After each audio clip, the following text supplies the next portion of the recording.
Coba jujur deh, kapan terakhir kali kalian ngeliat layar HP kalian? Gak inget kan? Nah, itu masalahnya.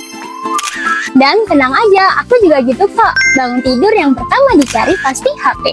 Ngerjain tugas, HP juga di samping laptop. Makan sambil nge-scroll. Jalan ke kampus, HP juga nggak pernah lupa dibawa. Lucunya, kita sering mikir hidup sehat itu harus ribet. Padahal, PHBS justru dimulai dari kebiasaan-kebiasaan kecil yang kayak gini.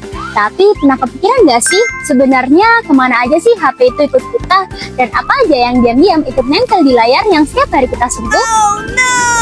Dan jawabannya lebih banyak dari yang kita bayangin.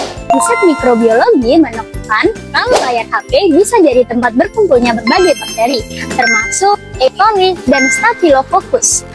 Karena HP ikut kita kemana-mana, bakteri itu juga bisa ikut berpindah ke tangan, wajah, bahkan makanan yang kita pegang.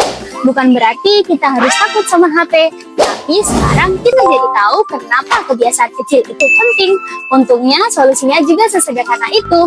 Bersihkan layar HP secara rutin, nggak sampai 5 detik, tapi dampaknya bisa jauh lebih besar. Dan yang paling penting, jangan lupa cuci tangan pakai sabun. Kebiasaan sederhana terbukti dapat menurunkan resiko infeksi saluran pernapasan sekitar 17-21% dan resiko diare hingga 30%.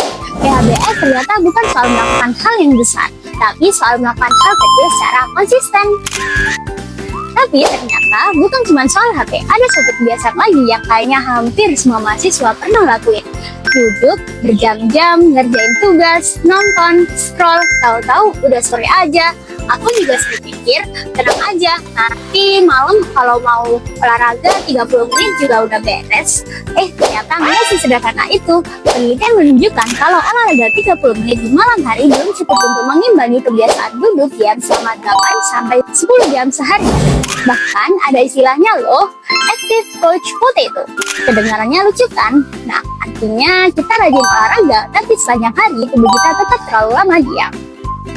Tenang aja, kabar baiknya kamu nggak harus langsung daftar gym atau lari 5 km.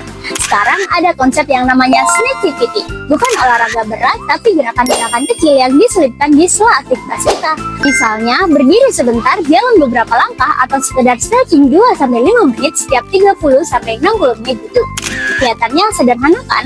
Tapi kebiasaan kecil ini bantu melancarkan sirkulasi darah, bikin tubuh nggak terlalu kaku, dan yang paling penting, bikin kita lebih sehat tanpa terasa dipaksa. Nah, selain kebiasaan yang kita lakukan, ada juga kebiasaan yang sengaja kita pilih. Dan yang satu ini masih sering disalahpahami. Banyak orang yang mengira vape lebih aman daripada rokok biasa. Soalnya nggak berbau menyengat ataupun uapnya kelihatan lebih bersih. Padahal, data di Indonesia menunjukkan pengguna vape meningkat 10 kali lipat dalam 1 dekade. Dan yang paling banyak menggunakannya justru remaja usia 15-19 tahun. Yang sering nggak disadari, aerosol vape bukan cuma uap air. Di dalamnya ada nikotin, logam berat seperti nikel dan timbal, serta zat lain yang bisa memicu peradangan pada paru-paru. Jadi, sebelum menganggap vape itu lebih aman, mungkin kita perlu kenal dulu sama faktanya.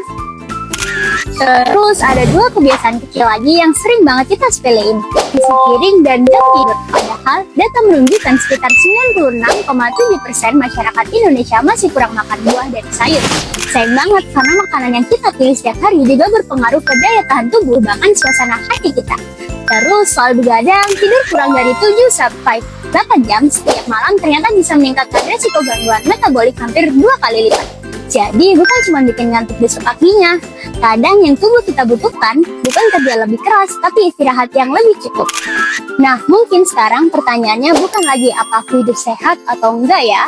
Tapi kalau kebiasaan-kebiasaan kecil ini terus aku abaikan, dampaknya sampai kemana?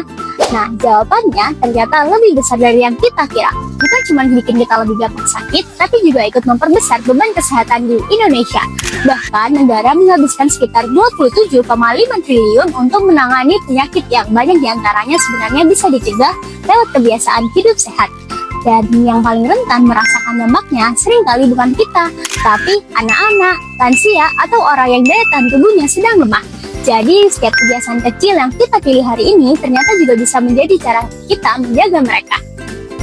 Jadi, ternyata hidup sehat nggak selalu dimulai dari perubahan yang besar. Justru semuanya berawal dari kebiasaan-kebiasaan kecil yang kita pilih setiap hari. Mulai dari cuci tangan, membersihkan layar HP, berdiri sebentar di sela belajar, memilih makan yang lebih baik, atau tidur sedikit lebih awal malam ini. Kelihatannya sederhana kan? Tapi setiap pilihan kecil itu bukan cuma menjaga diri kita sendiri, melainkan juga melindungi orang-orang yang kita sayangi. Call small habits create a big impact. One movement, one human action. Dan semuanya dimulai dari kita.